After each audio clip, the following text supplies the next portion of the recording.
In this video tutorial, I want to show you how to make a custom follower. Now this is the part that's going to go on top of the cross shape of the follower going up and down in the cam, and that's going to allow us to be able to attach it on to either a 3mm bar going up, or have it as a slot, or have it as a tab, depending on how we're fitting into our shapes. Okay, so first I want to start with a new part, so new, and then part, and then OK. Into sketch. Now because I'm looking down on this in terms of the automatic frame, I'm going to use the top frame, so I'm going to click on there, and then I'm going to start by drawing just a rectangle using the center dot and then just drawing away. Okay, so that's my first piece is going to look like that. Okay, now the most important thing I'm going to think about is that the idea that I'm going to do a cross. So I'm just doing two rectangles. I'm not smart dimensioning them, I'm just putting them in to give me an idea.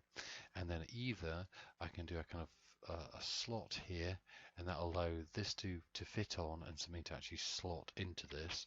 Or alternatively, I could do it as like a sort of tabbed piece there, so that actually fits into something else. Okay, so for this one here, I'm actually going to do both, just so it can show it's kind of universal, that this will either fit into something or something will fit into this. It's not going to make any difference. Okay, so I've drawn the outline shape, and let's have a go at now starting to actually smart dimension the sizes. Okay, and the most important bit here is that this kind of cross here is 9 by 3 across the way.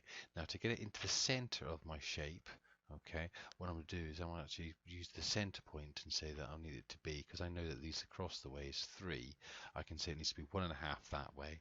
If I say that this is a certain dimension as well, then I can use that to be half away from that side and half away from that side. Okay, so let's just put a few dimensions in here and start to that. So I'm going to go smart dimension up there.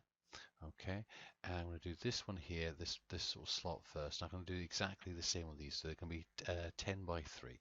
So I can just zoom in, and I'm just going to drag that piece away there, and I'm going to say that's going to be 3 mils across the way, and then the top bit here is going to be 10. Okay, now obviously to center, I really need to have a dimension going across the way here. So if I say, let's say this is going to be 16 across the way, just for a number, so I can say from this angle to here to there will be 3.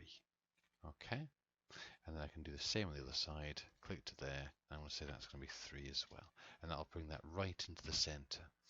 Okay, now I need to do the same with this bit here, so let's try this. This needs to be 3 away from there, so I'm just going to say that line there to that dot there, I want that to be 3, and that should pull that across the way. And then I need to pull this line here further in the way as well. So how am I going to do that? Let's have a little think about this. Let's just say if the distance from here to here will be 10. Okay, bring that across, that should bring that in. There we go, and then we're happy that this is back to being 16 again. Okay, so I now know that, so I've got 16 across the way. Okay, and these two boxes are 10 by 3, so it's going to have slot into it 10 by 3. Obviously the 3mm is the thickness of the material, that's why I picked that, and 10 just because it's a regular number. Okay, so now let's see if we can actually smart dimension our cross and see if we can get that going. So again, I'm still on smart dimensions, so I put that bit there, I'll pull it up the way, 3. If for some reason, if I'm trying to pull something and it's not quite to sort of go, it's selecting like the whole line instead of just the section I want, I can always go from sort of one dot to another, or one line from there. But what I'm going to do is I'm just going to do 3 across there, and again I can pull that line there and set that at 3. So we've got 3 by 3. Okay, and what I want this whole line here to be is 9, so I'm just going to drag that down and say that's 9.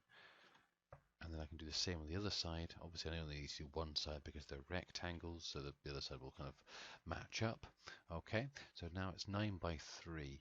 Now what I need to do is now I need to set this into the middle. Okay, so obviously that's going to be 9 across. My overall section is 16, so the difference is going to be 7 divided by 2, so it's going to be 3.5. So I'm just going to say from this line here to the edge is going to be 3.5, and that'll bring that across the center. And then I can say from this line here, from this section to that dot there, that's going to be 3, and that'll move that across. Okay, and then I can say that this line here from this dot to that section there, what's happened there? I'm just going to push escape because I've gone wrong.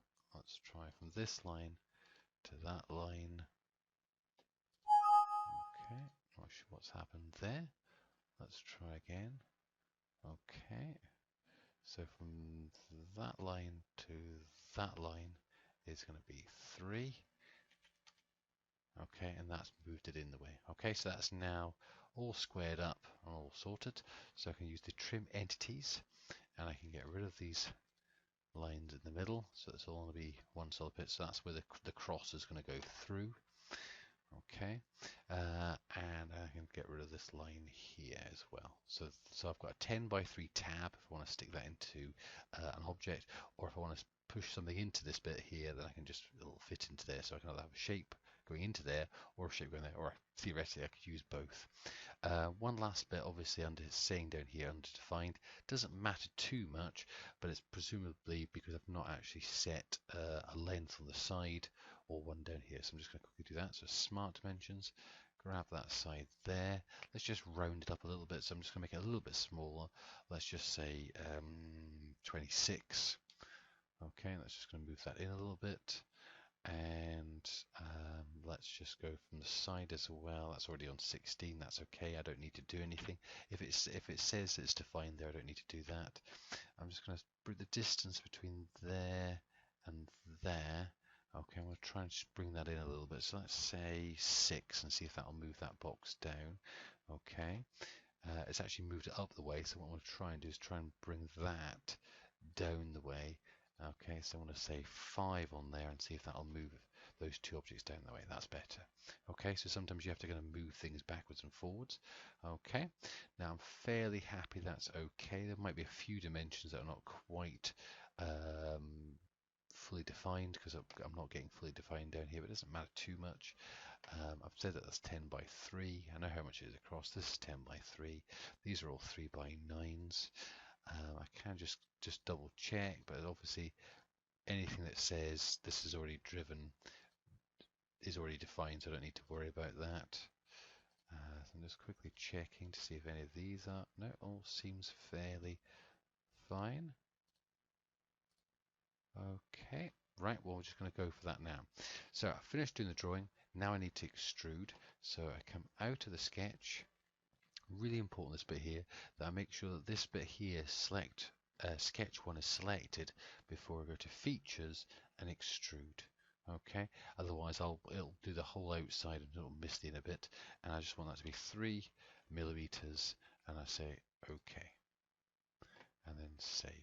Alright, there is my custom follower, which will fit onto the cross piece coming up from through the guide, follower guide, on these small axles. And then obviously I've got the ability to be able to slot that into a shape if I want that there, or I can slot a shape into this piece here. Okay, I hope that's been helpful.